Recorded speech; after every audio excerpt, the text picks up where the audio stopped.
suruh masuk dengan materi saya. Kita mulai saja.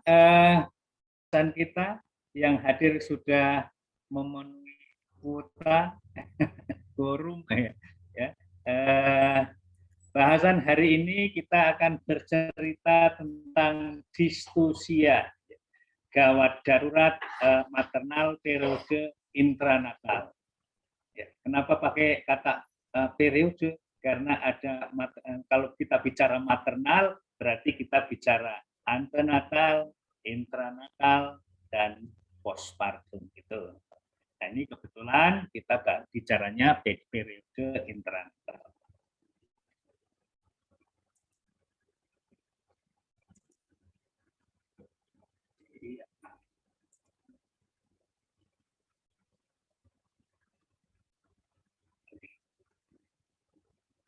Kita awali dengan sebuah pertanyaan, apa sih kedaruratan maternal periode intranatal? Berbagai ahli di bidangnya mendefinisikan beberapa macam, tetapi pada intinya ada benang merahnya atau ada kesamaan, yaitu kejadian yang tidak diduga atau terjadi secara tiba-tiba, seringkali merupakan kejadian yang membahayakan baik pada ibu maupun pada bayinya. Kenapa harus ada kata-kata tidak diduga? Semula sebuah persalinan setelah dikaji pemeriksaan, anamnesa, pemeriksaan, dan seterusnya, diputuskan bahwa persalinan ini bisa dilaksanakan spontan pervaginal. Tetapi di tengah jalan tiba-tiba kontraksinya tidak ada. Atau tiba-tiba di kala duanya bahu bayinya nyangkut di panggul ibu. Atau terjadi after coming head pada persalinan sungsang, sehingga terjadi prolap tali pusat dan membahayakan baik pada ibu maupun pada bayinya yang semula tidak diduga.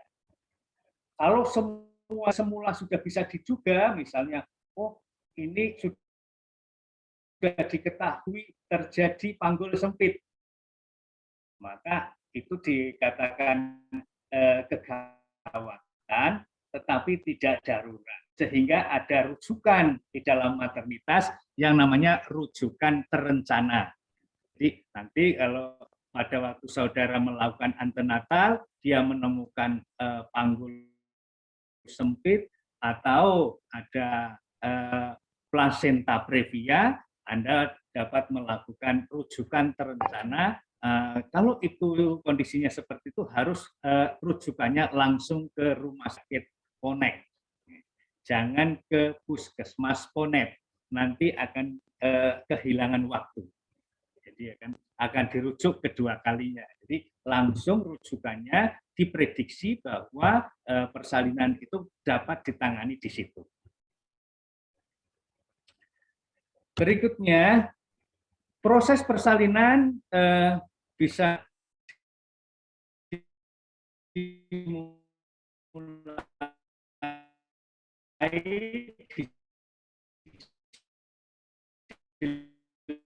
Suaranya putus-putus, Pak. Tes.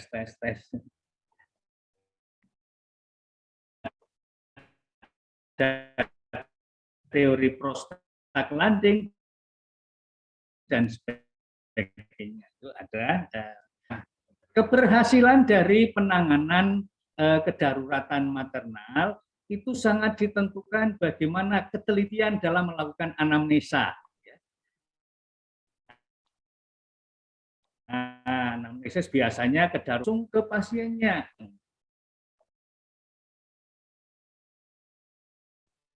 Pasiennya sudah keadaannya, kemudian dilakukan pemeriksaan fisik. Ya, kemarin sudah saya ajarkan pertemuan pertama, ada pemeriksaan lepot, bagaimana hasilnya pemeriksaan lepot, ya. letaknya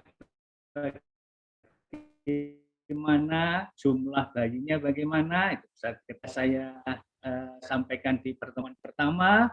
Kemudian dilakukan taksiran berat janin, kemarin juga sudah pemeriksaan DJJ. Kalau DJJ-nya terlalu lebih dari 160 atau kurang dari 120, ya bisa dilakukan dengan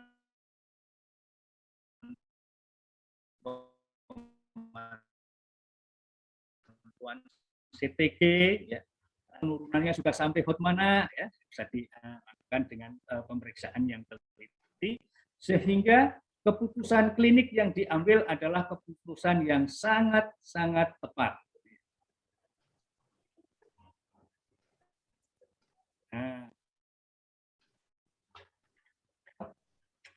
sebelum kita bicara tentang distosia, kita sedikit mereview tentang bagaimana letak bayi di dalam uterus. Ya. Nah, yang pertama kita membahas tentang letak Mbak Putri. Kalau letak bayi itu apa ya Mbak Putri? Kalau yang dari Semarang dulu tempatnya pasti sudah saya ajarkan. Apa itu yang pengertian letak bayi?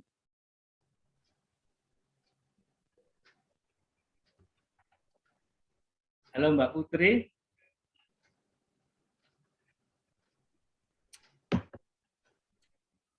Sinyalnya nggak bagus. Letak adalah hubungan antara sumbu panjang punggung bayi dengan sumbu panjang punggung ibu.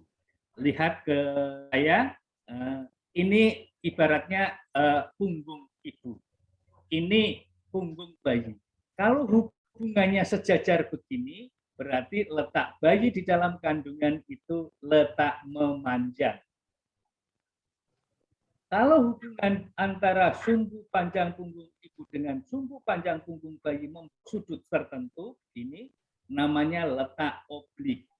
Kalau potong 90 derajat begini, namanya letak lintang. Jadi letak bayi di dalam uterus hanya ada 3, yaitu letak memanjang, letak oblik, dan letak lintang. Nah, yang kedua tentang presentasi. Nah, apa itu presentasi? Yaitu bagian fetus yang ada di segmen bawah rahim dan akan menjadi bagian yang pertama kali keluar dari jalan lahir. Kalau kepala, yang paling terdepan itu apa? Ini contohnya misalnya. Oh, presentasinya kepala. Tapi posisi presentasinya apa? Bisa dagu, ya, bisa dagunya di mana? Bisa muka, ya. Nah, itu gambarnya sudah ada seperti itu, ya. Kemudian sikap. Nah, bagaimana sikap bayi rahim atau di dalam uterus adalah sikap fleksi sempurna. Nah, tangannya fleksi begini, kepalanya fleksi begini, kakinya juga fleksi. Kemudian berdasarkan data hasil statistik,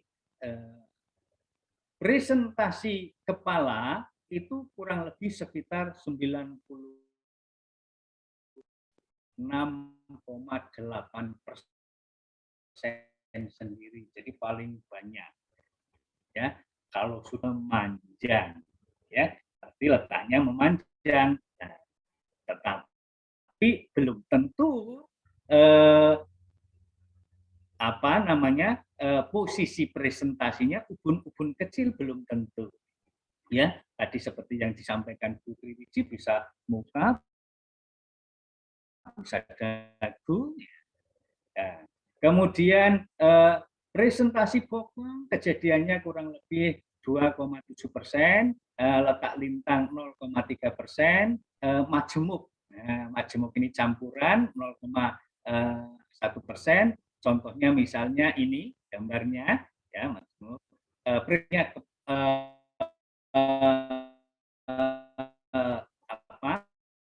kepala, ya. Kemudian presentasi muka juga 0,05, kecil, ya. Dahi 0,0%. Tetapi walaupun kecil, ini sangat membahayakan.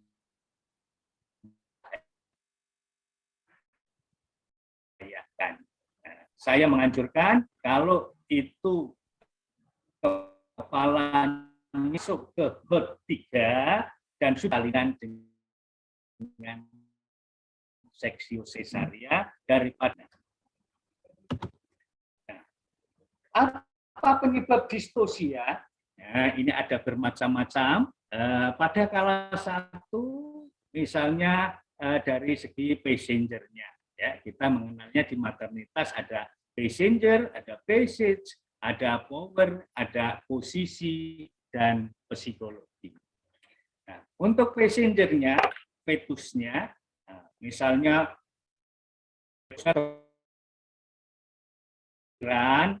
setelah melakukan penafsiran berat badan janin harus diestimasi bisa enggak lahir per vaginam dengan berat lebih dari 4 kilo misalnya. Kalau tidak bisa lebih baik dilakukan dianjurkan untuk persalinan melalui seksio sesaria. Penumpang yang kedua biasanya plasenta. Plasenta juga bisa mengakibatkan terjadinya macet. Bahkan kalau sudah jelas-jelas plasenta previa, hampir tidak pernah dilakukan persalinan per vaginam. Ya, tidak pernah dilakukan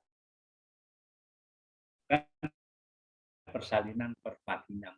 Nah, ini jenisnya ada plasenta previa totalis, medialis, dan plasenta letak rendah. Mana yang paling berbahaya? Semuanya berbahaya, ya.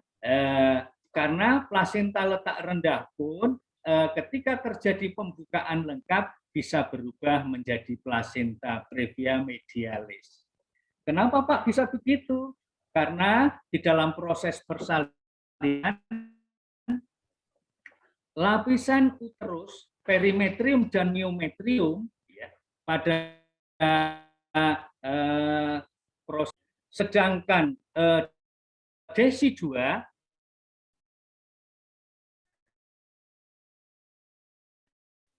endometrium. Jadi jangan salah, barangnya satu tapi jenisnya beda-beda. Enggak bingung ya. Nah, jadi miometrium dan perimetrium tertarik atas, mengumpul pada akan terjadi pergeseran letak daripada plasenta. Akhirnya semua plasenta previa pada akhirnya dapat setelah pembukaan lengkap bisa menjadi obstruksi atau menutupi jalan lahir. Yang berikutnya jalan lahir. Nah, jalan lahir yang bisa biasanya menjadi penyebab distosia, jalan lahir keras. Jalan bentuk panggul biasanya sudah bisa diketahui awal baik melalui USG maupun melalui periksa dalam. Kemudian lahir lunak ini jarang mengakibatkan distosia kecuali penata laksanaan yang salah. Contohnya misalnya belum waktunya ngeden sudah disuruh ngeden-ngeden ya, sehingga perineumnya menjadi bengkak. Atau gaya seperti Mas Kelvin. Mas Kelvin ini baru terlalu sering melakukan periksa dalam. Kalau ibunya kesatukan diperiksa dalam. Atau dilakukan stripping. Nah, stripping itu begini. Biasanya kebiasaan penolong persalinan. Nah, dilebarkan begini. Ya, nah, stripping. Sehingga mukosa yang ada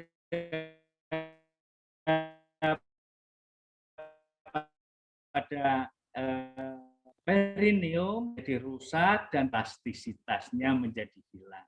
Tetapi biasanya kalau jalan lahir lunak mudah diatasi dengan tindakan episiotomi atau terpaksa dengan vakum rendah.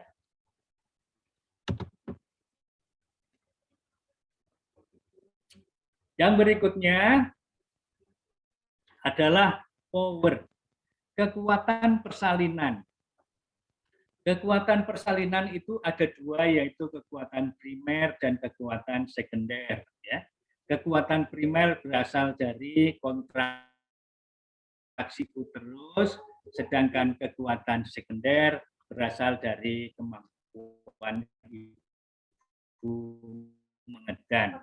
Ya. Tetapi pada saat terjadi pembunuhan, dipandu disatukan. Siapa yang memandu? Penolong persalinan. Ya. Penolong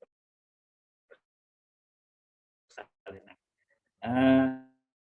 Bagaimana cara memandunya?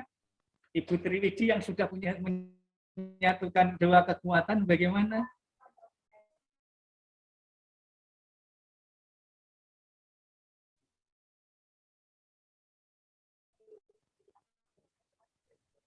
Terus dipadukan. Ibu, kalau merasa mules-mules boleh mengedan. Caranya tarik nafas dalam, tahan, kedua tangan memeluk kedua pangkal paha, arah perut ibu, angkat kepala ibu, angkat kepala ibu, lihat kepala bayi yang mau lahir, sambil menedan, tidak boleh bersuara. Nah, itu disampaikan secara berulang-ulang.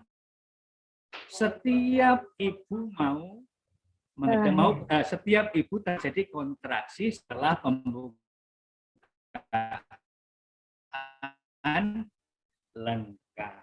Kenapa melahirkan itu dalam keadaan cemas berat sampai panik, ya. Sehingga orang yang cerdas pun menjadi bodoh karena pikirannya menyempit karena cemasnya itu, ya. Sehingga setiap terjadi kontraksi sambil dipandu terus menerus, tidak boleh bosan. Nah, yang berikutnya adalah posisi. Nah, di sini posisi persalinan tidak ada yang diregu, yang senang jongkok, yang biasanya sambil miring boleh miring, yang senangnya nungging boleh. Tetapi katanya hasil penelitian yang paling cepat membantu turunnya bagian prestasi dan mengurangi nyeri persalinan. Betul apa tidak, teman saya Ibu Nyoman, spesialis maternitas dari Bali, penelitiannya di Jawa Barat dengan persalinan posisi jongkok, semuanya ditolak oleh pasien. Ibu orang di Jawa Barat katanya itu mah saru katanya. Jadi suruh ngeden sambil jongkok itu katanya saru orang Jawa Barat. Jadi tidak mau. Jadi terpaksa harus pindah tempat. Setelah pindah tidak di rumah sakit itu PMI Bogor, akhirnya pindah ke rumah bersalin Anak Harapan Kita, baru dia dapat respondennya.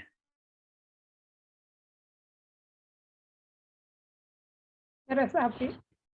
Yang terakhir, psikologis sulit untuk mengikuti anjuran atau nasihat dari penolong persalinan. Tidak disuruh ngeden, ya tetap ngeden terus, ya. Walaupun mengedan itu adalah refleks fisiologis karena ketegangan daripada ligamentum Frankenhauser, ya. Jadi ada mengakibatkan refleks mengedan yang secara otomatis. Ibu dengan emosional yang terkendali harusnya bisa mengatur kapan waktu dan kapan tidak. Nah, pada kala 3 dan 4 yang sering terjadi kedaruratan adalah karena perdarahan. Nah,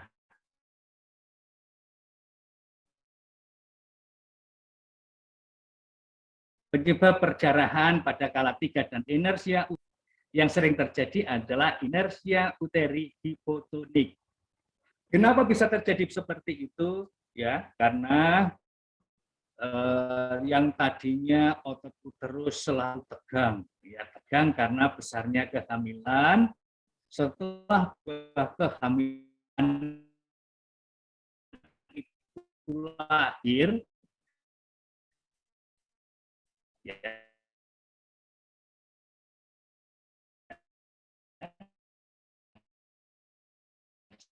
setelah buah kehamilan lahir, tiba-tiba kendor. Itu bayi lahir langsung dengan dosis 10 internasional unit secara intramuskuler, mencegah adanya inersia uteri. Yang kedua, plasenta belum lepas. Lepasnya plasenta akan menimbulkan perdarahan.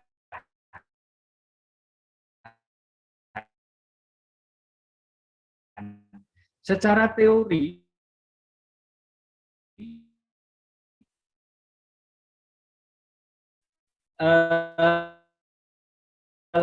lepasnya plasenta itu ada lebar,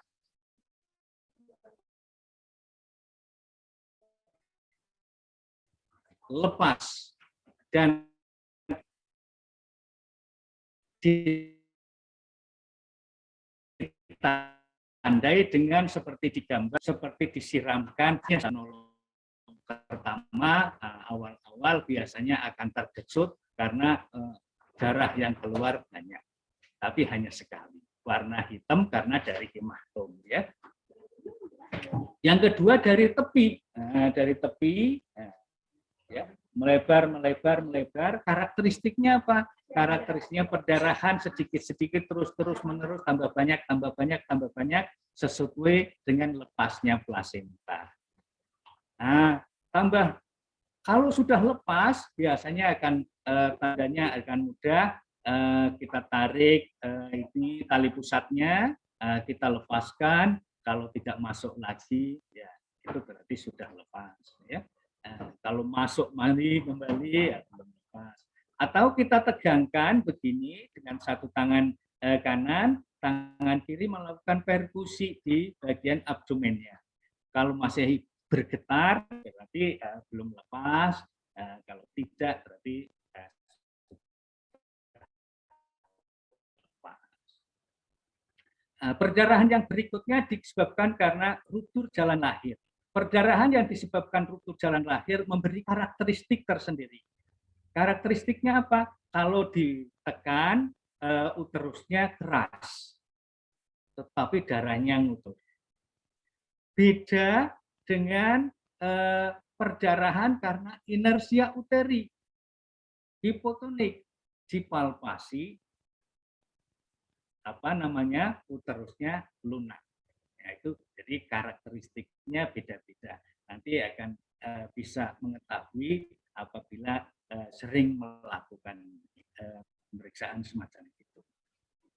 Bagaimana bedanya perdarahan karena sisa plasenta? Sisa plasenta itu perdarahannya sedikit-sedikit. Kalau diraba uterusnya keras. Nah, jadi kalau dipasang Softtek, nanti berapa lama kemudian Softtek sudah penuh lagi.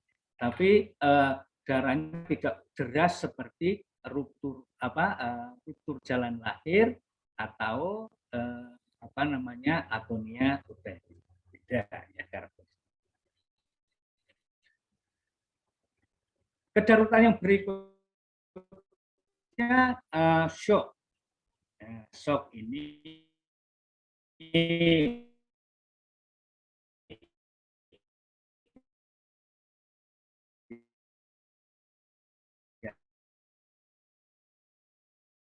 sok nah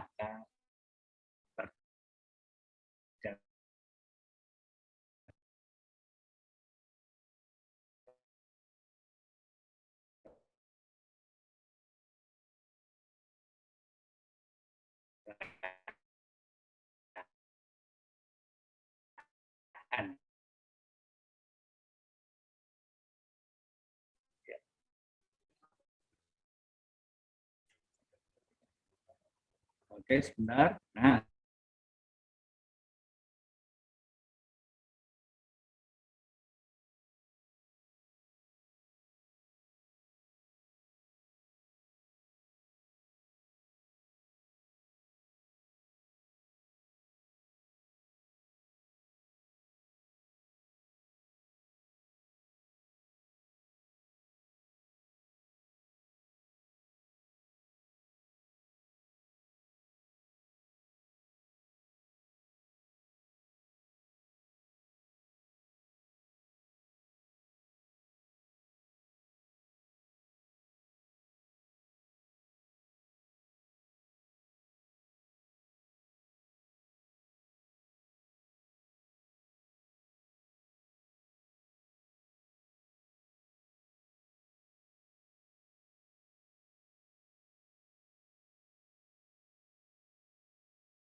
Oh, Gio keluar ya?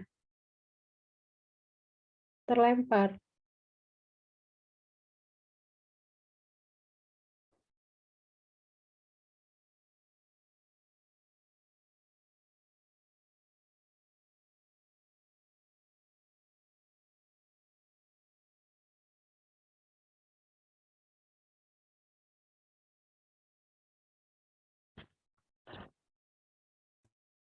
halo. Putus-putus, Pak. Hilang suaranya tuh. Pak, suaranya putus-putus, Pak.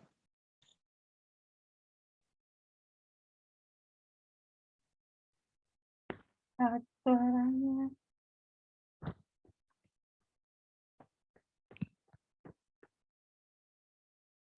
Pakai yang itu loh, Pak. Yang dicolokin di meja itu loh, Pak. Kalau di kantor, wifi-nya.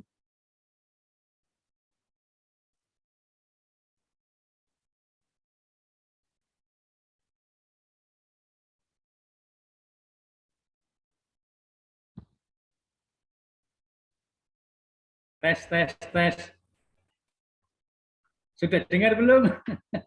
Sudah. Sudah, Ah, Pak. Suaranya lumayan iya. bagus. Tadi terlempar Saya tadi sendiri. sempat hilang, Pak. Jadi Bapak Ibu izin ini juga sudah disampaikan oleh beliau Bapak Ketiga.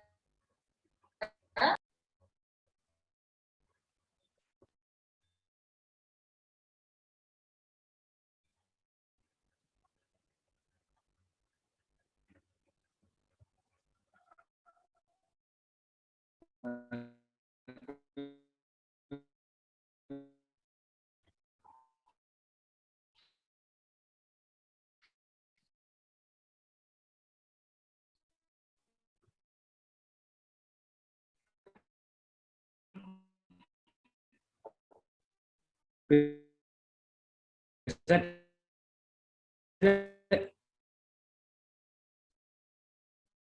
dilihat belum materinya?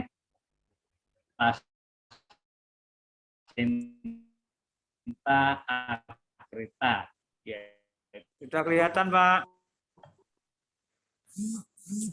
Materinya jelas, cuma suaranya aja kadang putus-putus Pak. Plasenta yang implantasi sampai ke badan.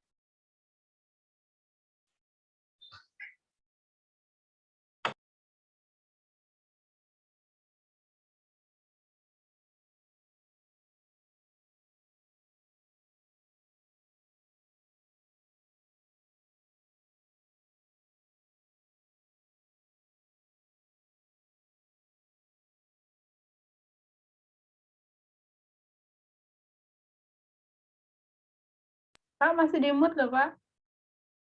Enggak, materinya kelihatan enggak? Enggak. Ini yang tukang ini. Hmm.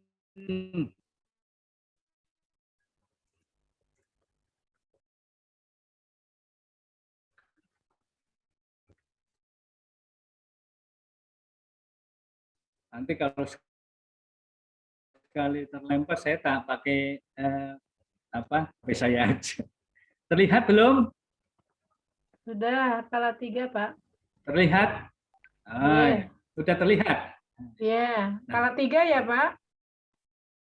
Enggak, ya skala 3. Iya. Nah, kenapa yang bisa sampai kepada plasenta yang insersinya sampai menembus bili choriolis? Nah, ini biasanya terjadi pada wanita-wanita yang habis abortus, dilakukan kuretase, belum waktunya belum waktunya diperbolehkan untuk hamil lagi, sudah terjadi kehamilan kembali, sehingga lapisan daripada endometriumnya belum rata benar-benar.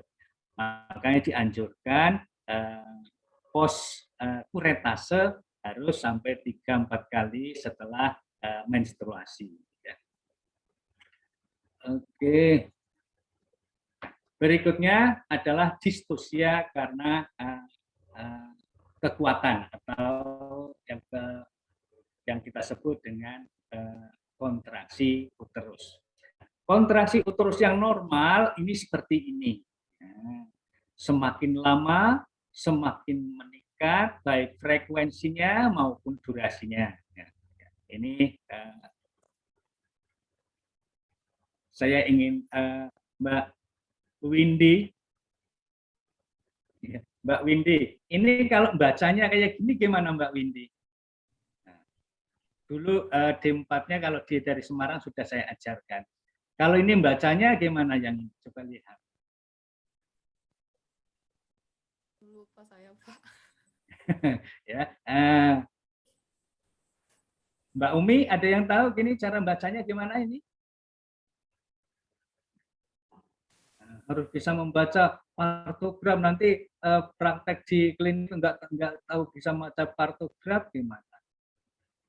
Kontraksi uterus 2 kali dalam 10 menit dengan durasi kurang dari 20 detik. Ya, kayak gitu ya. Nanti masa lulusan NES lulusan NES Poltek ke Semarang, dosennya Pak Wagio lagi nggak bisa baca partograf. Nanti jangan ngomong. Oke, yang normalnya seperti ini. Nah, tetapi ada seperti gambar di bawahnya ini, dalam 10 menit ini kontraksinya 2 kali. 30 menit kemudian sama. 30 menit ketiga ini kontraksinya, frekuensinya sama, tapi durasinya yang meningkat. Dan seterusnya tiba-tiba sampai dia menurun kembali. Nah, ini yang disebut dengan inersia uteri hipotonik. Kalau itu terjadi sebelum fase aktif, namanya inersia uteri hipotonik primer. Kalau ini terjadi setelah memasuki fase aktif, namanya inersia uteri hipotonik sekunder. Ingat, ini juga sudah masuk di soal UKOMNAS. Kemarin verifikasinya juga sudah lolos.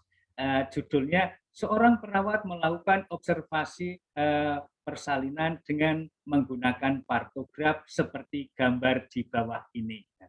Apakah kesimpulan yang dapat diambil? Nanti Anda tinggal pilih di situ ya.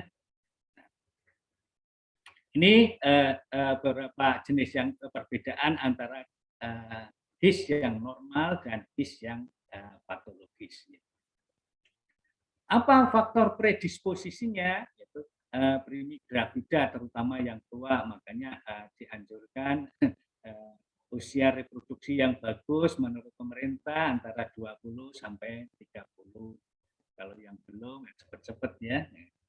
Kelainan letak atau CPD, kemudian peregangan rahim yang berlebihan. Contohnya misalnya karena kehamilan kembar atau polihidramnion. Ya. Jadi meregangnya uterus, otot uterus sangat berlebihan sehingga tidak bisa melakukan kontraksi. Proses kontraksi aktin miosinnya itu tidak nyampe sehingga kontraksinya hanya bergetar begini. Ya.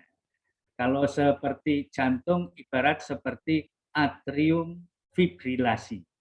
Jadi tidak berefek terhadap kemajuan persalinan. Nah, ini juga HIS yang normal. Sebetulnya kontraksi uterus itu sudah dimulai sejak trimester ketiga. Ya. Usia kehamilan ya 30 minggu, 36 minggu, semakin lama semakin sering. Ya. Nah, kontraksi ini bisa dijelaskan dengan teori menuanya plasenta. Di mana plasenta itu salah satu fungsinya adalah fungsi endokrin, yaitu menghasilkan hormon yang untuk mempertahankan kehamilan itu sendiri dengan membuat relaksasi otot myometrium, yaitu hormon estrogen dan progesteron. Dengan menuanya plasenta, maka arteri spiralis yang ada di plasenta mengalami pengaburan. Ini bisa dibuktikan dengan dilakukan USG akan timbul kabut pemisah tipis antara lapisan desidua dengan lapisan plasenta. Ya. Nah, dengan menuanya plasenta itu, maka sekresi dari hormon estrogen dan progesteron juga menurun.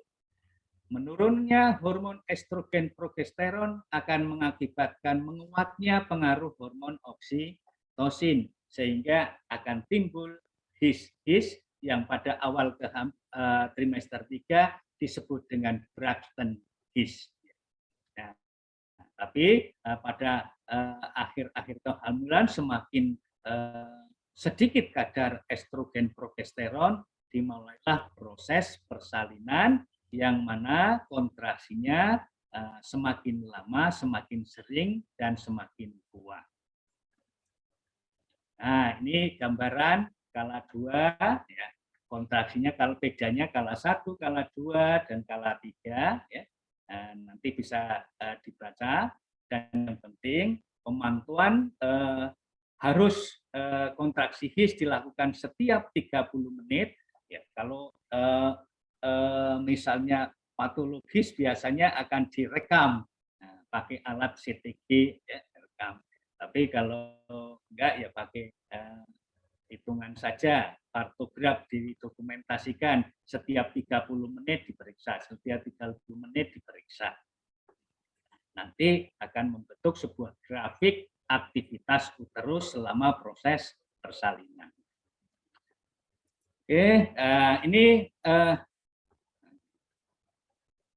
ini adalah pembukaan atau dilatasi daripada serviks yang normal, ya.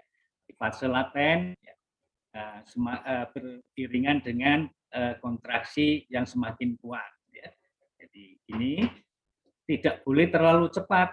Kalau yang terlalu cepat seperti ini, misalnya ini, maka akan mengakibatkan bisa ruptur uteri dan mengakibatkan juga gawat janin. Karena begitu kontraksinya kuat, maka sirkulasi darah fetomaternal melalui plasenta akan terhenti, suplai oksigen ke janin terhenti, sehingga akan mengakibatkan hipoksia pada janin. Nah, HIS yang baik semakin lama semakin semakin kuat dan berasal dari ligamentum rundum. Ligamentum uterus di sini dari samping merata dan menjalar ke seluruh permukaan daripada uterus. Ya. Durasinya 40 sampai 60 detik, kemudian mencapai tekanan 50 sampai 60 mm hidrogenium dan terjadi sampai 3 kali dalam 10 menit, bahkan sampai 5 kali pada waktu kala 2. Nah, ini. Apa ada yang tidak merata HIS-nya? Ada. Contohnya apa? HIS yang terjadi pada uterus yang pernah melakukan seksio sesaria. Ini uterusnya sudah pernah dibelah sehingga serabut sarafnya sudah terpotong. Sudah terpotong sehingga misalnya sebelah kiri ini terpotong sudah, maka di sebelah kiri, samping kiri ini uterus kontraksinya lemah. Sehingga penipisan daripada mulut rahim pun tidak akan bisa merata. Sehingga mulut rahimnya sebagian sudah tebal, sebagian tipis. Sehingga mulut rahimnya akan tersembunyi ke samping. Nah, ini biasanya akan terjadi pada pasien yang pernah mengalami seksio sesaria. Itu pula yang mengakibatkan kalau orang sudah pernah melakukan seksio sesaria, maka kemungkinan besar untuk dilakukan seksio sesaria lebih besar dan persalinannya lebih aman kalau dilakukan seksio sesaria. Nah, kedaruratan yang berikutnya adalah pada kehamilan posterem. Ya, biasanya dilakukan proses persalinan dengan induksi. Bisa menggunakan mekanik, secara mekanik, bisa dengan secara kimia. Secara mekanik biasanya ada dengan cara memecah ketuban, bisa juga dengan memasang batang laminaria atau rumput laut yang diikat, itu sudah kering, dimasukkan ke dalam ostium uteri, nanti dia akan menyerap air dan membesar sebagai alat businasi. Juga dengan menggunakan regimen obat-obatan, misalnya augmentasi dengan oksitosin. Ini kalau dengan oksitosin berbagai sumber berbeda-beda. Kalau di Jakarta di Rumah Sakit Cipto Mangunkusumo biasanya pemberian dosis awal 12 tetes. Kalau di Karyadi biasanya 8 tetes per menit, kemudian dinaikkan, dievaluasi, dinaikkan tetesannya bila tidak ada respon setiap 15 menit sampai dosis yang maksimal. Ya. Nah, ini efek samping daripada pemberian oksitosin, misalnya hipoksia janin. Karena tadi gangguan sirkulasi feto-maternal, ya, ruptur uterus, intoksikasi air, dan hipotensi. Nah, ini distosia karena letak, kelainan letak, presentasi, dan posisi. Nah, letak biasa ada yang letak lintang, tadi di awal sudah saya sampaikan, ada yang oblik, ya. Presentasi ada kepala, tapi posisi presentasi dagu, ya, presentasi bokong, posisi presentasinya sakrum seperti ini. Contohnya ini. Ini lihat kursor saya. Ini diagnosanya presentasi bokong, posisi presentasi sakrum kiri depan. Ya, yang ini. Kalau ini, apa yang ini? Ya. Kalau yang ini apa? Presentasi kepala, posisi presentasi ubun-ubun kecil, centang kanan. Nah, yang ini. Ya. Kalau yang ini apa ini? Posisi presentasi dagu kanan belakang. Nanti ini ada soal kurang lebih 3 kalau nggak salah ya. Soalnya cerita vignetnya begini. Seorang perawat melakukan periksa dalam dengan diperoleh gambaran palpasi seperti gambar di bawah ini. Apakah kesimpulan yang dapat dibuat? Nah, nanti Anda tinggal ada optionnya ya.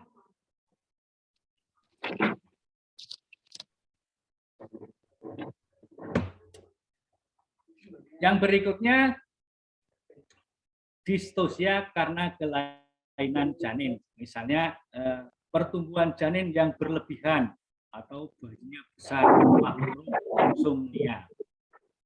Bayi berat badannya normalnya kurang lebih antara 2.500 sampai 4.000. Ini ada yang lebih dari 4.000, lebih dari 4 kilo. Yang kedua, kelainan hidrosefalus, kepalanya besar sehingga diameternya juga besar melebihi diameter panggung ibu. Kelainan bentuk dan lain-lain bisa. Prolap tali pusat ini biasanya pada persalinan dengan sungsang. Nanti akan kita bahas di belakang dan kita akan putarkan videonya juga nanti. Dan cukup.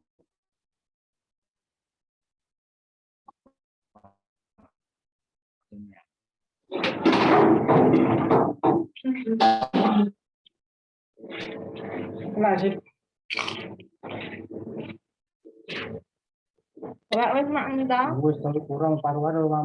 Nah, ini mekanisme persalinan normal. Nah, maka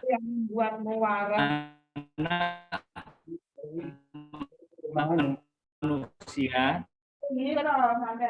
lahir bumi dengan tujuan penjahitman ini adalah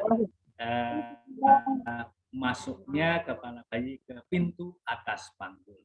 Kemudian desain menurun kepala ke dasar panggul. Setelah sampai dasar panggul terjadi fleksi. Sehingga dengan terjadi fleksi, kecil menjadi bagian yang terdepan itu yang ya. Kemudian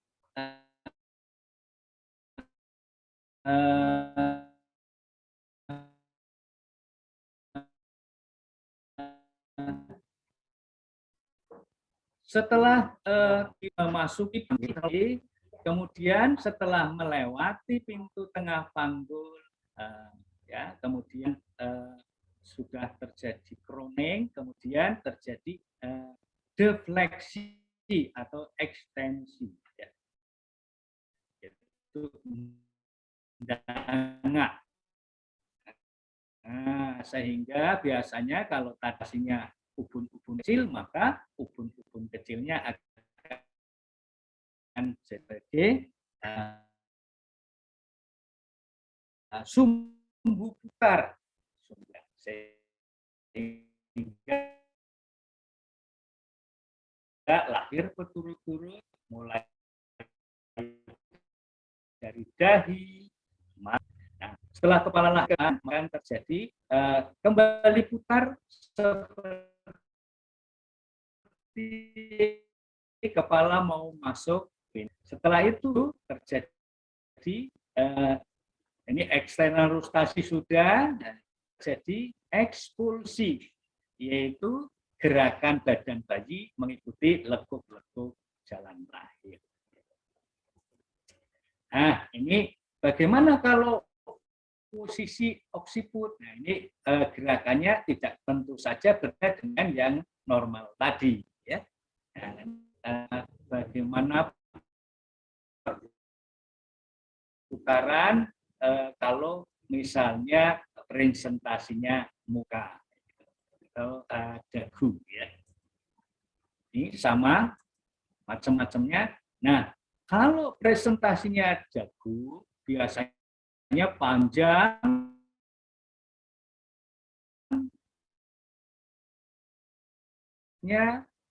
karena meter kepala paling panjang dan ruptur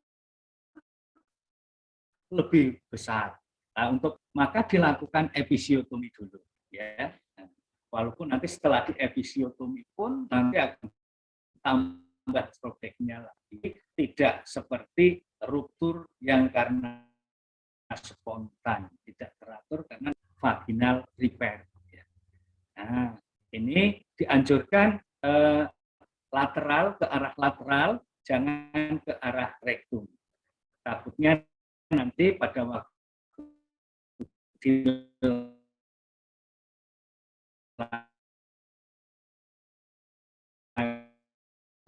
kepala dengan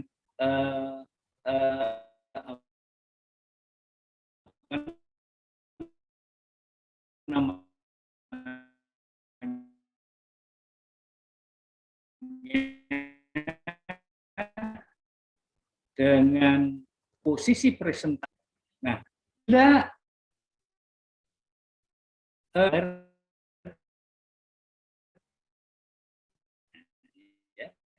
maka bisa diselesaikan dengan vakum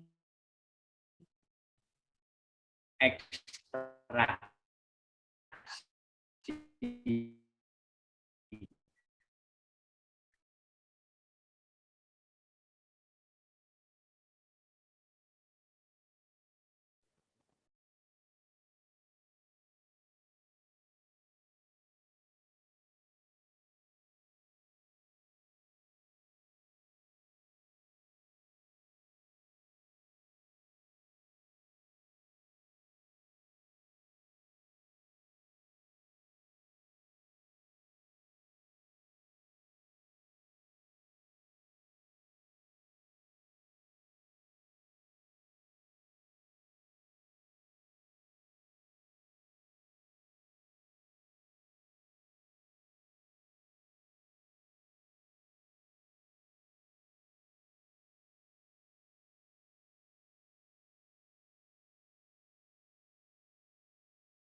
Halo, tes. Tes.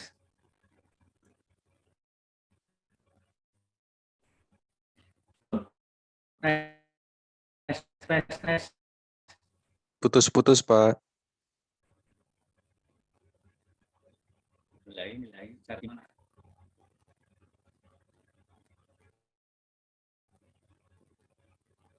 Halo.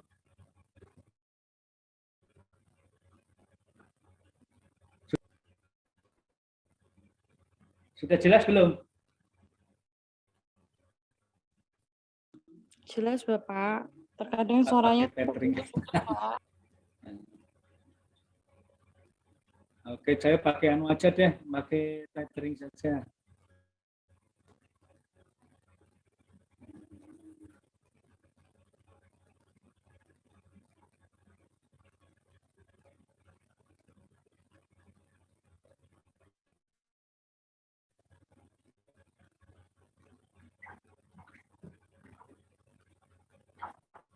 Padahal di sini penuh, tapi kok sering terlempar-lempar sinyalnya.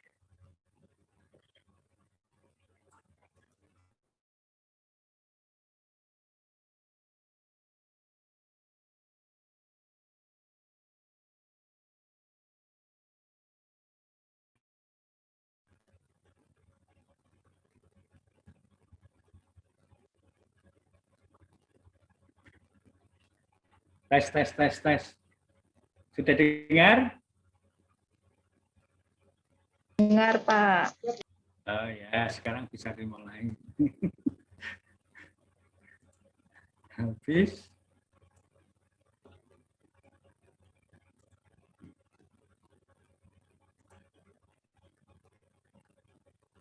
Oke, nah, jadi kalau itu enggak sukanya bikin kadang-kadang.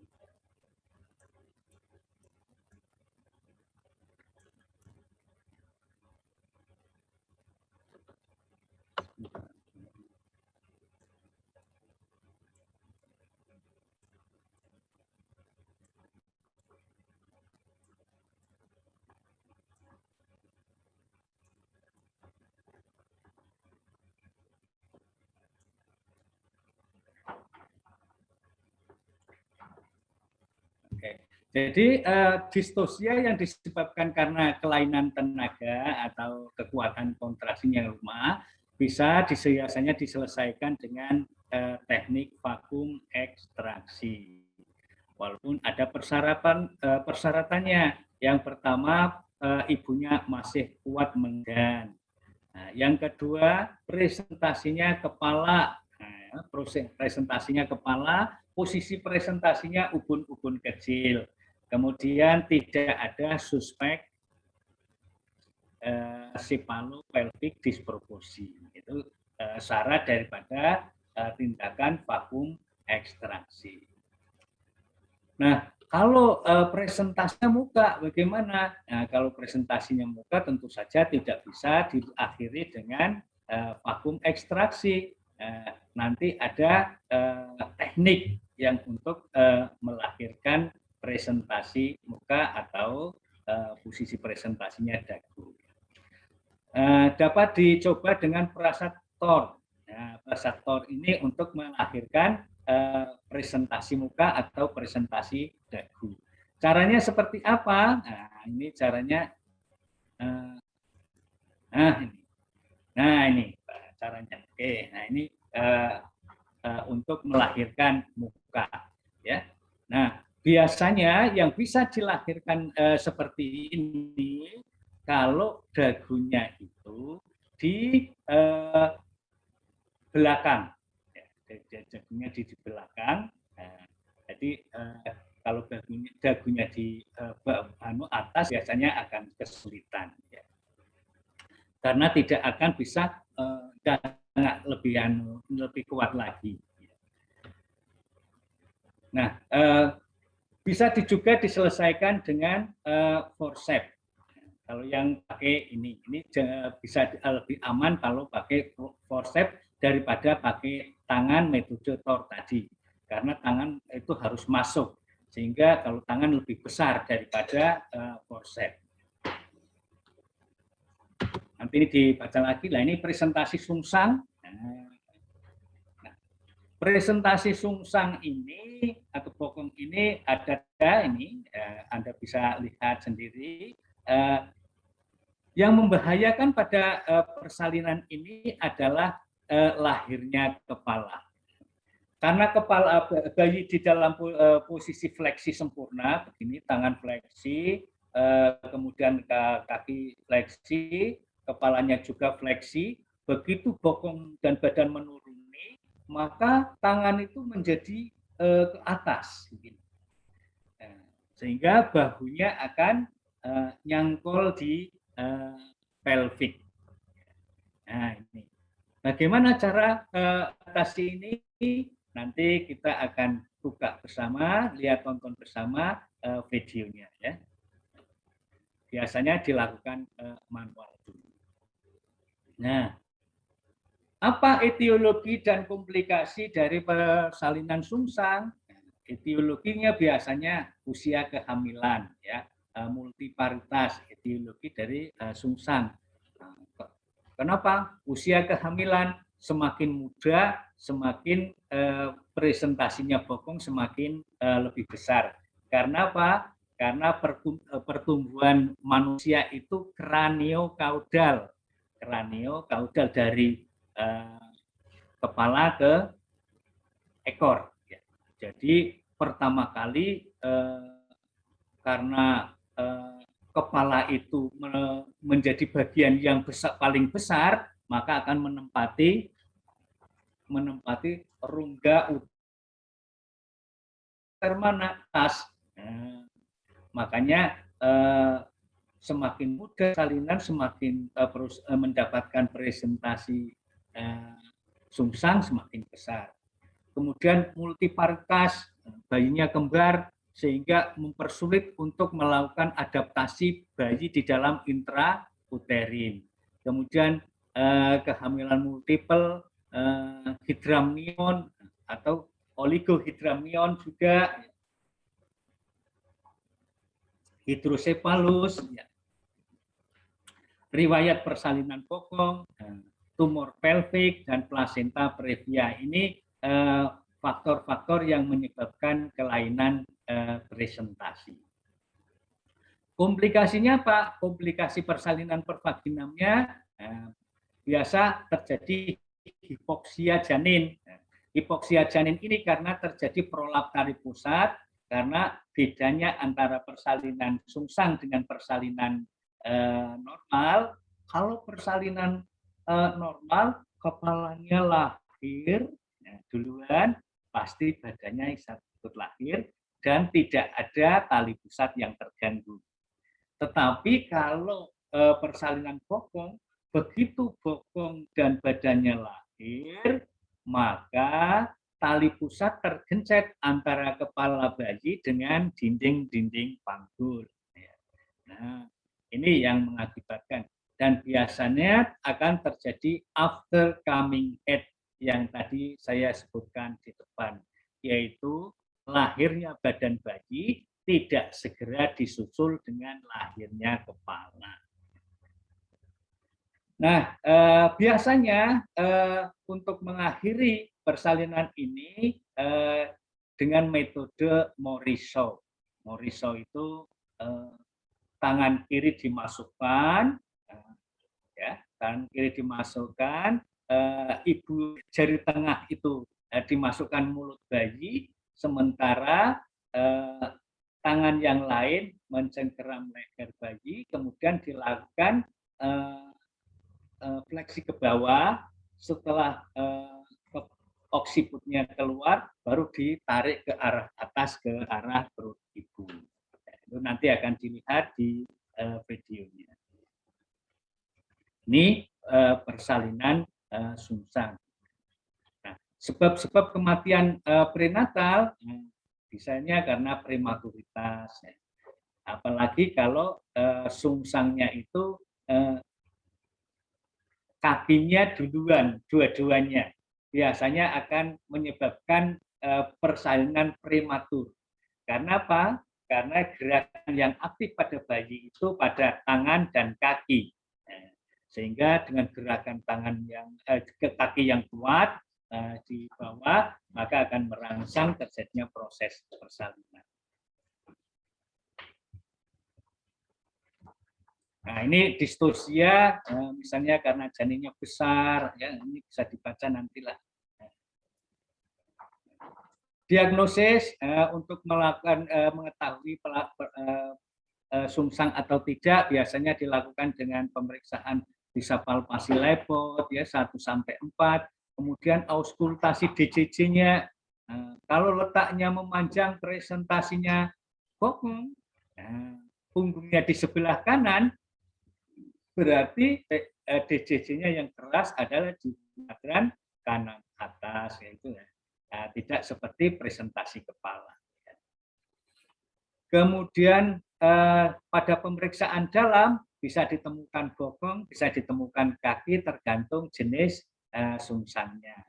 Kemudian pemeriksaan klinis pada usia kehamilan 35 sampai 37 minggu memberikan ketepatan diagnosis yang baik. Karena pada umur kehamilan sekian ini bisa dipastikan apakah letaknya sudah pas, sudah menetap atau belum, kepala bayi sudah masuk atau belum, dan biasanya kalau sudah 37 minggu dia tidak akan bisa berubah karena air ketubannya sudah menyusut banyak, sehingga untuk putaran-putaran bayi itu sudah sulit. Nah, bila dari hasil pemeriksaan ini dan gejala klinis yang kita temukan masih ragu-ragu, bisa dilakukan pemeriksaan dengan USG. Nanti akan jelas di situ di mana presentasinya apa. Ya. Nah, ini metode persalinan sungsang. Biasanya apa namanya kelahiran bokong badan akan terjadi lahir secara spontan, kemudian dari umbilikus ke dagu itu akan dilahirkan dengan cepat, kemudian kepala akan dilahirkan dengan lambat. Nah, ini teknik persalinan sungsang. Kebetulan saya dulu tugas akhir daripada spesialis maternitas mengaplikasikan teori adaptasi Roy dengan proses persalinan sungsang. Dulu targetnya 5, tetapi baru sampai 3, tapi alhamdulillah sudah diperbolehkan ujian.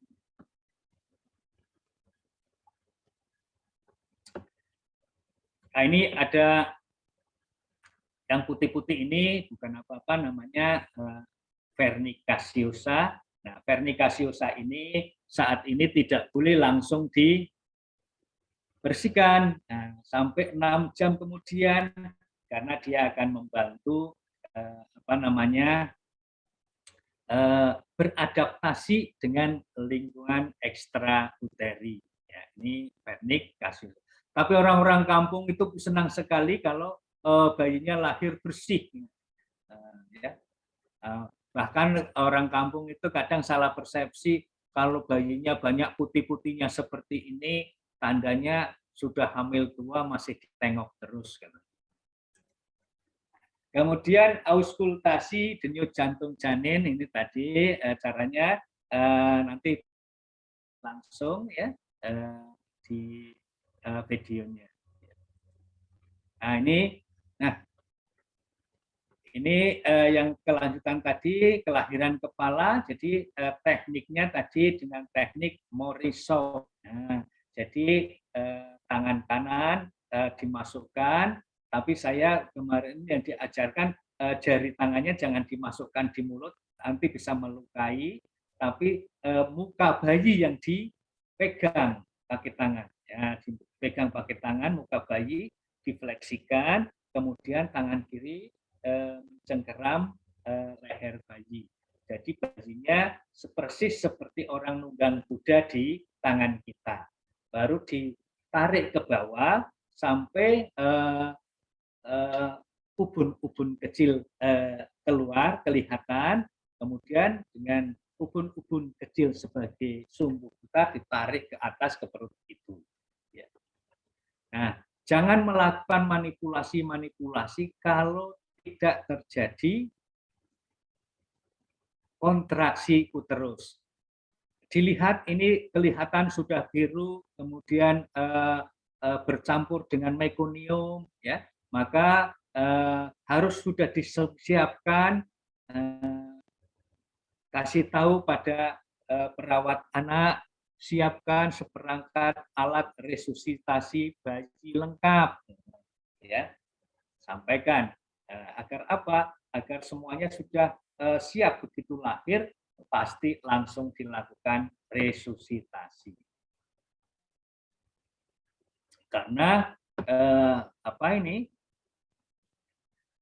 bayinya lahir begitu lahir pasti aspeksia berat. Kemudian ada anjuran yang untuk melakukan putaran paksi luar. Tapi ini tidak, sebetulnya jangan dilakukan kalau tidak di meja operasi. Karena kalau gagal harus langsung diseksio sesaria. Ya, ini tidak dianjurkan, tidak masuk dalam kategori ini. Ya. Ini kontraindikasi ini, syarat versi eksterna ini ada, prosedurnya ada. Ya. Ini tinggal baca. Ya. Komplikasinya apa? Karena komplikasinya besar sekali, yaitu ruptur uterus atau solusio plasenta. Makanya tidak boleh dilakukan kalau tidak di meja operasi. Ya. Karena kalau dipaksa atau tidak di meja operasi terjadi lilitan tali pusatnya pendek sehingga terjadi solusio plasenta. Nah, kalau itu terjadi, maka dalam 8 menit tidak keluar, bayinya mati. Intrauterine fetal death. Nah, ini biasanya akan terjadi ruptur jalan lahir, maka harus dilakukan periniurapi. Periniurapi, cara tahapannya semuanya sudah pernah saya ajarkan pada waktu di 4 maternitas. Yang pertama di desinfeksi, kemudian dilakukan anestesi lokal, kemudian dipasang jegul atau tampon, ya. Kayak bola tapi yang dibuat dari kasa, ya, disumbatkan untuk menyumbat porsio agar tidak ada perdarahan terus sehingga tidak mengganggu pekerjaan ketika melakukan penjahitan. Kemudian setelah dijahit rapi selesai, diperiksa, kalau tadinya vaginanya yang dituse, sekarang anusnya yang dituse, diangkat ke atas, buka vaginanya sambil dilihat apakah masih ada yang terjahit atau tidak. Kalau masih ada harus diulang kembali, ya. Kemudian ganti pakaian ibu, pasang pembalut wanita, observasi. Apa yang diobservasi? Kontraksi uterus, ya, kontraksi uterus. Kemudian pengeluaran per vaginam, tanda-tanda vital ibu setiap 15 menit pada jam pertama dan setiap 30 menit pada jam kedua. Kalau sudah 30 menit tanda vital itu stabil, kemudian kontraksi uterus teraba keras. Ya. Kenapa keras, Pak? Karena sifat kontraksinya klonik. Kalau postpartum itu klonik, kalau setelah plasenta lahir itu klonik. Klonik itu kayak kram. Gitu. Beda kala 1 dan kala 1 dan kala 2, kala 3. Sifat kontraksinya tonik, meremas, relaksasi, meremas, relaksasi. Nah, itu bedanya. Jadi kalau diraba keras, dianggap itu kontraksi uterusnya kuat. Nah, kemudian bisa dipindah ke ruang nifas, lakukan bonding attachment, ajarkan menyusui, kemudian ibunya bisa dorong ke ruang nifas. Jangan lupa kontrol 3 hari, bila perlu dilakukan kunjungan rumah. Ya. Oke, kita lihat videonya saja sekarang.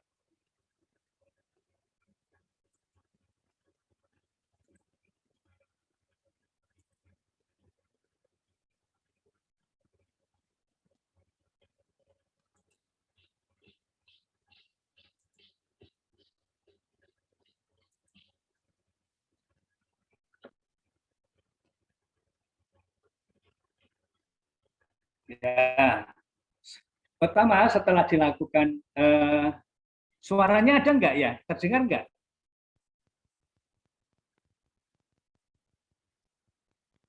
Suaranya nggak kedengeran. Suaranya jelas, Pak. Di tempat saya, di Tegal jelas. Jelas, Bapak. Gede suaranya Pak Wagio. Info selanjutnya, karena pasti akan ditanya.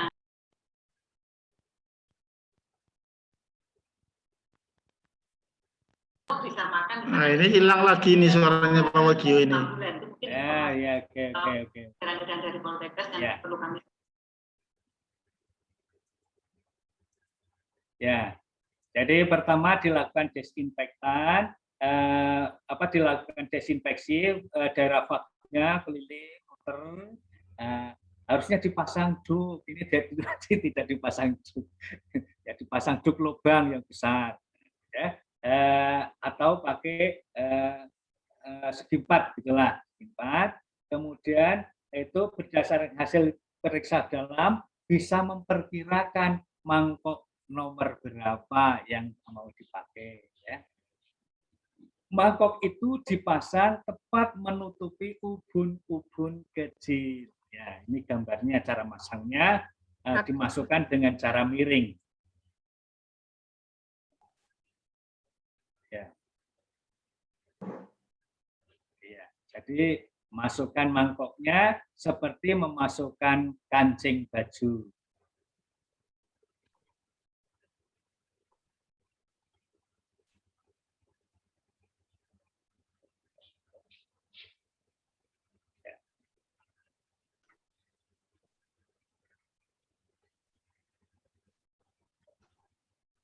Ya, jadi tepat menutupi ubun-ubun kecil.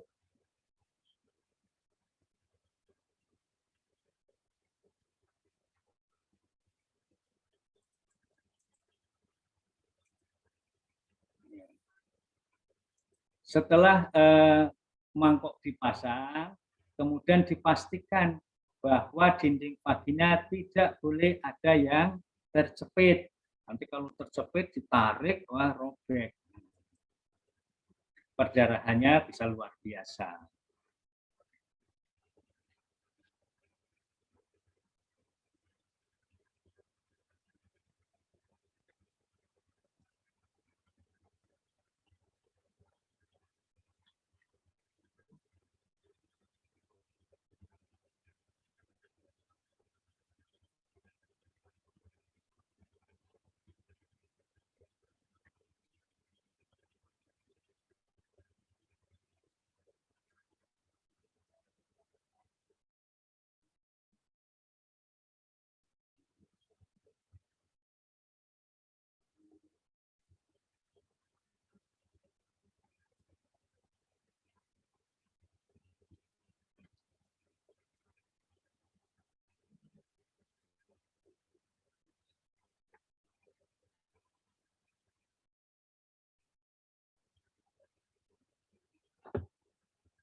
Ya. Jadi cara menariknya sebelum ditarik dipastikan sudah tidak ada yang terjepit, kemudian tekanan negatifnya sudah diberikan, ibu jari menekan mangkok, jari yang lain yang 3, jari telunjuk, jari tengah, jari manis itu di antara mangkok dan kulit kepala untuk mendeteksi cengkeraman mangkok terhadap kulit kepala.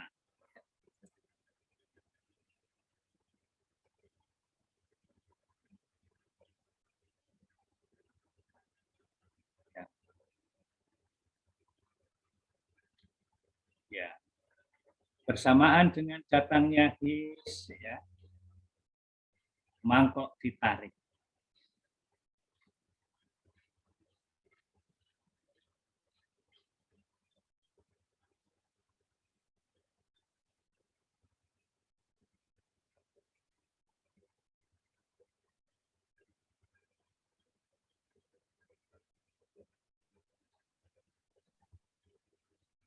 Memang tidak ada suaranya ya, Pak? Ada suaranya. Bisa di-download, Bu. Sudah saya kirim gitu. di LT, ada suaranya. Oh, Cuman gitu. ini harus pakai pengeras. Oh, iya.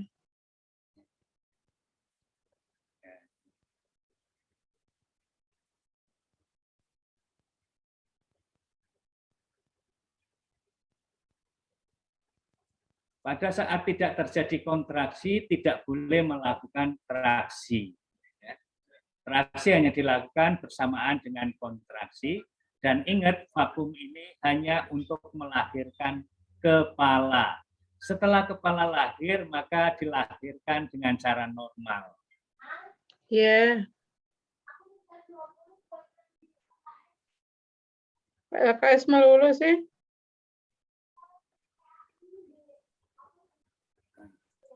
Jadi dilepas, biar dilepas dengan sendirinya dengan cara dimatikan tekanan negatifnya pada vakum. Nah, lihat itu kepala bayi, kulitnya ngumpul di atas, itu yang disebut dengan kabut subsedenum. Ya, itu kabut subsedenum, dan tugas Anda memberikan tahu kepada ibu dan keluarganya biar tidak ketakutan bahwa itu adalah pengumpulan kulit akibat vakum dan akan hilang pada hari ke-5 sampai hari ke-7. Dan biasanya pasien atau bayi yang lahir dengan vakum ekstraksi akan mengalami kekuningan lebih lama dibandingkan bayi yang lahir normal. Karena kemungkinan banyaknya sel darah merah yang rusak akibat tindakan-tindakan vakum ekstraksi. Kemudian berikutnya kita lihat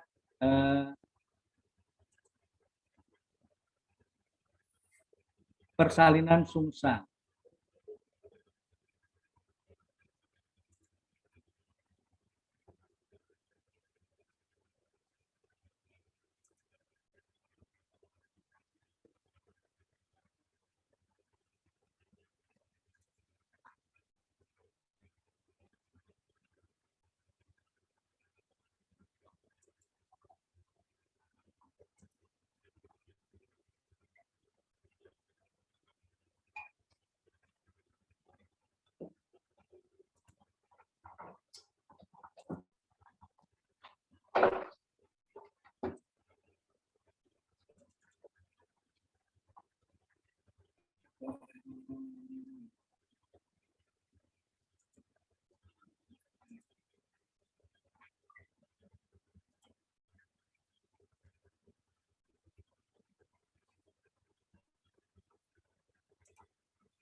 Nah, ini persalinan sungsang.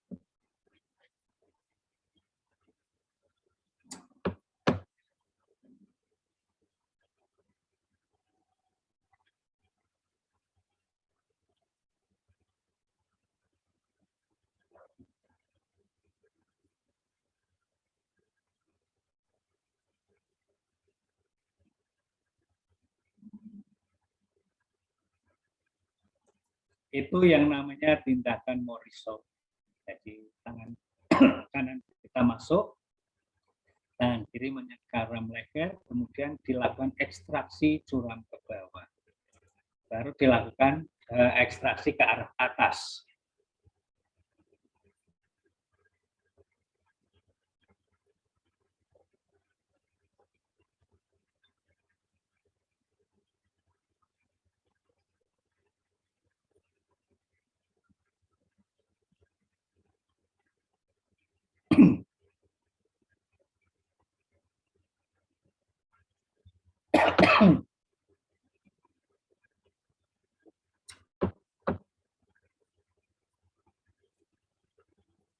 Nah, ingat, lihat ini adalah meconiumnya keluar. Meconium keluar ini tanda bayi mengalami aspeksia. Kenapa kalau aspeksia itu bisa keluar meconiumnya? Karena pada saat bayi mengalami aspeksia, sphincter ani mengalami relaksasi. Sehingga dengan adanya tekanan uterus pada bagian abdomen bayi, dia meconiumnya akan keluar. Pada bayi yang sehat, normal, itu biasanya tidak akan terjadi.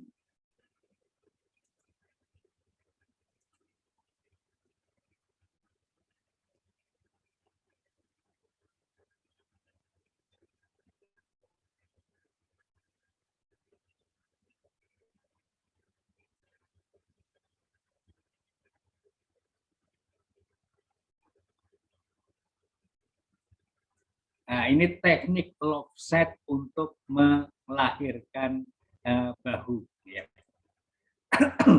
Diputar.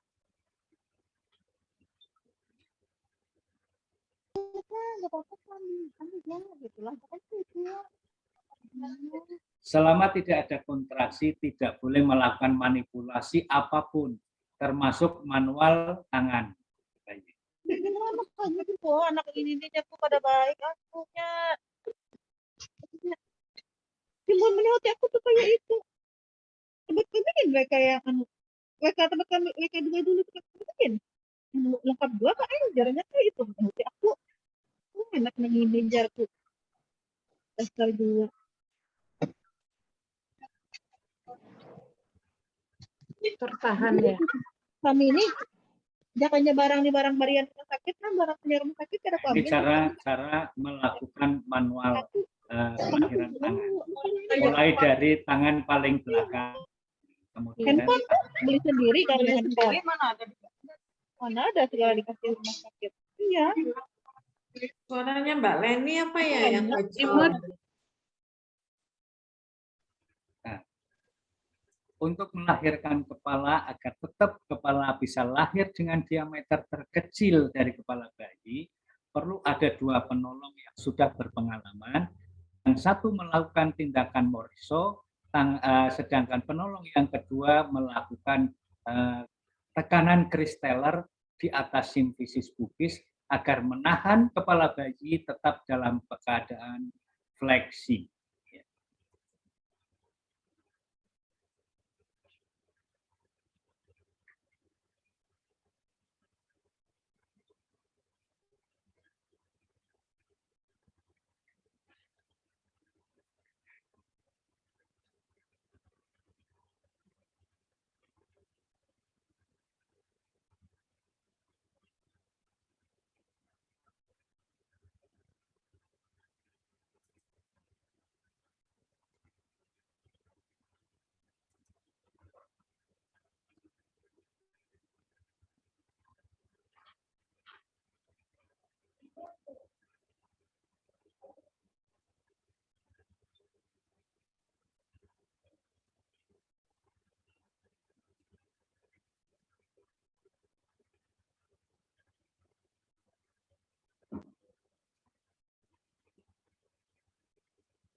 Oke, demikian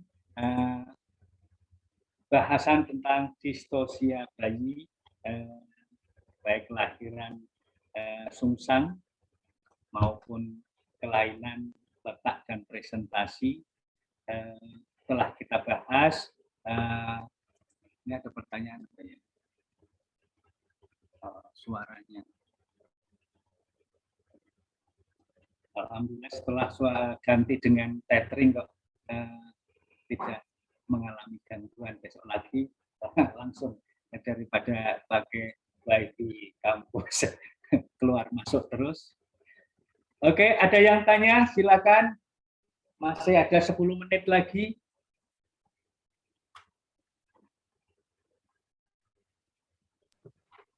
Pak, boleh saya minta diulang yang patograf tadi?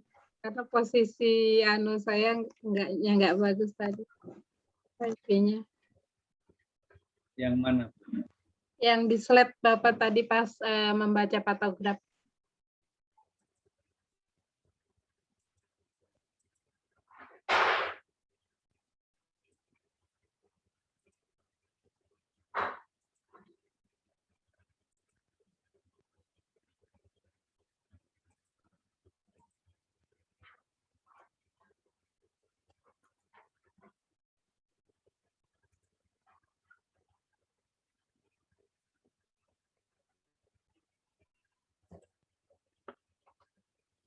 Ini ya, Bu?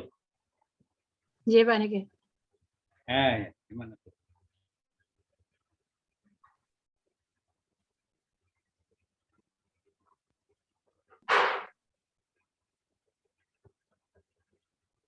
Gimana? Oh ya, ini ada pertanyaan juga dari Ibu Nanik Pekalongan. Kelemahan his pada kala 3 intrauterin nopoatonia uteri inersia atonia. Ibu, terima kasih Bu Ani pertanyaannya. Inersia itu artinya kelainan kontraksi his. Apakah itu atonia ataukah inersia uteri? Inersia itu artinya kelainan kontraksi. Apakah itu hipotonik ataukah hipertonik? Ya. Jadi ya, biasanya di skala 3 itu akan terjadi inersia uteri hipotonik atau bisa disebut juga atonia uteri. Kontraksinya kurang kuat. Itu loh Bu Nani. Oke, matur nuwun Pak.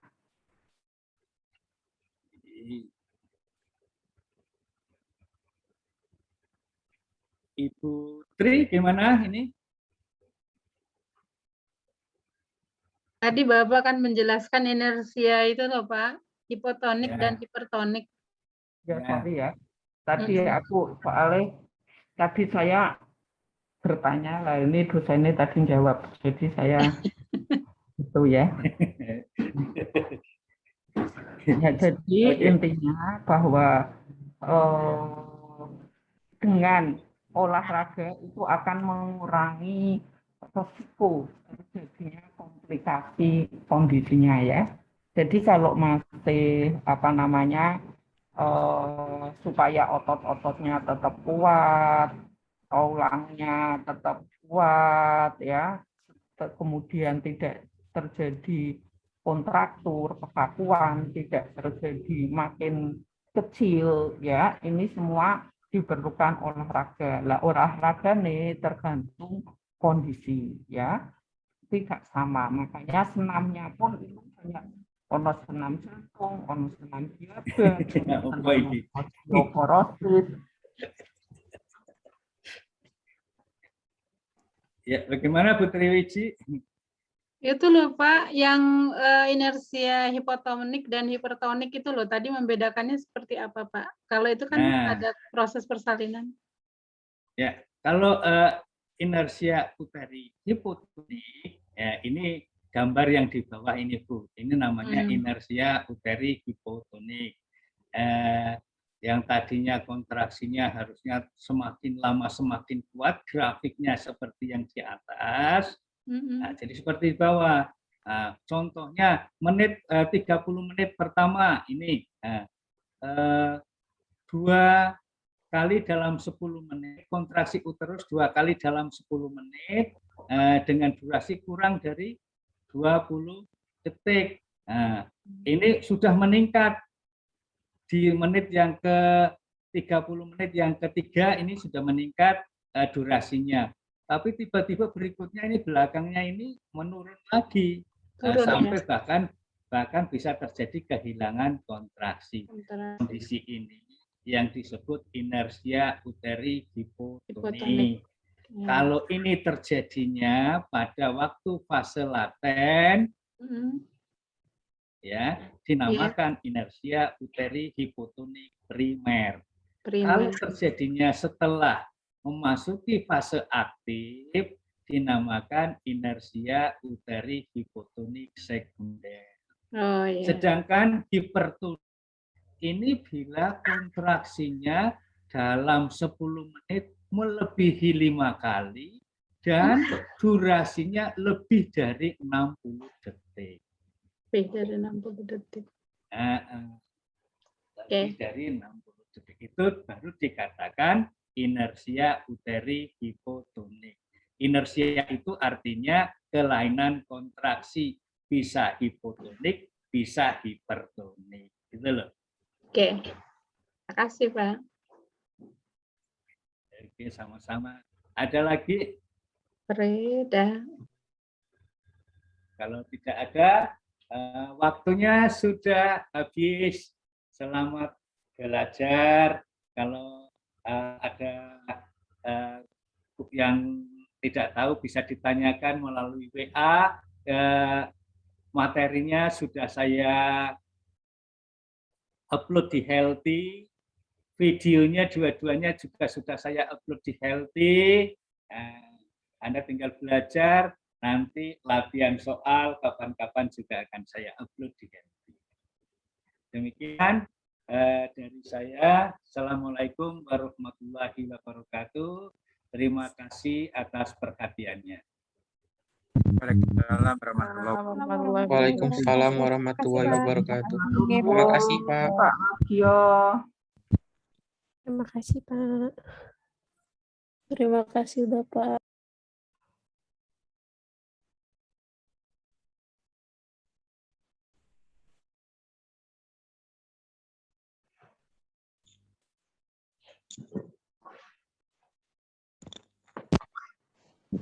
Istirahat dulu baru bulusi ya. Linknya tetap ini Bu Wiji. Iya kayaknya ya. Linknya pakai ini Bu.